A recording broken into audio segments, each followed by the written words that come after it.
ಗಣಪತಿ ಮತ್ತು ರಾವಣನ ಆತ್ಮಲಿಂಗದ ಪ್ರಸಂಗವು ಭಾರತೀಯ ಪುರಾಣಗಳಲ್ಲಿ ಅತ್ಯಂತ ಪ್ರಸಿದ್ಧವಾದ ಕಥೆಯಾಗಿದೆ. ಲಂಕಾಧಿಪತಿ ರಾವಣನು ಅಪಾರ ಶಕ್ತಿಯನ್ನು ಪಡೆಯಲು ಕಠಿಣ ತಪಸ್ಸನ್ನು ಮಾಡಿ ಶಿವನನ್ನು ಮೆಚ್ಚಿಸುತ್ತಾನೆ. ಶಿವನು ವರವಾಗಿ ಆತ್ಮಲಿಂಗವನ್ನು ನೀಡುತ್ತಾನೆ. ಆದ್ರೆ ಒಂದು ಷರತ್ತಿರುತ್ತದೆ.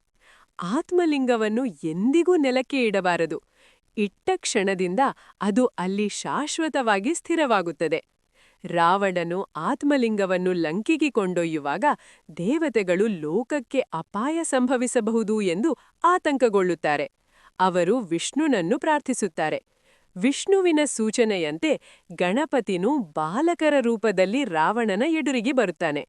ಸಂಧ್ಯಾವಂದನೆ ಮಾಡಬೇಕಾದ ಸಂದರ್ಭ ಬಂದಾಗ ರಾವಣನು ಆತ್ಮಲಿಂಗವನ್ನು ಕ್ಷಣಕಾಲ ಹಿಡಿಯಲು ಗಣಪತಿಗೆ ನೀಡುತ್ತಾನೆ. ತಡವಾದರೆ ನೆಲಕ್ಕಿಡುತ್ತೇನೆ ಎಂದು ಗಣಪತಿ ಮುಂಚಿತವಾಗಿ ಎಚ್ಚರಿಸುತ್ತಾನೆ. ರಾವಣನು ವಿಳಂಬ ಮಾಡಿದ ಕಾರಣ ಗಣಪತಿ ಆತ್ಮಲಿಂಗವನ್ನು ನೆಲಕ್ಕಿಡುತ್ತಾನೆ. ರಾವಣನು ಎಷ್ಟೇ ಪ್ರಯತ್ನಿಸಿದರೂ ಅದನ್ನು ಮತ್ತೆ ಎತ್ತಲು ಸಾಧ್ಯವಾಗುವುದಿಲ್ಲ. ಆ ಆತ್ಮಲಿಂಗವು ಇಂದಿಗೂ ಗೋಕರ್ಣದಲ್ಲಿ ಪೂಜಿಸಲ್ಪಡುತ್ತಿದೆ. ಈ ಪ್ರಸಂಗವು ಅಹಂಕಾರಕ್ಕಿಂತ ಬುದ್ಧಿ ಮತ್ತು ಭಕ್ತಿಯೇ ಶ್ರೇಷ್ಠವೆಂದು ಬೋಧಿಸುತ್ತದೆ.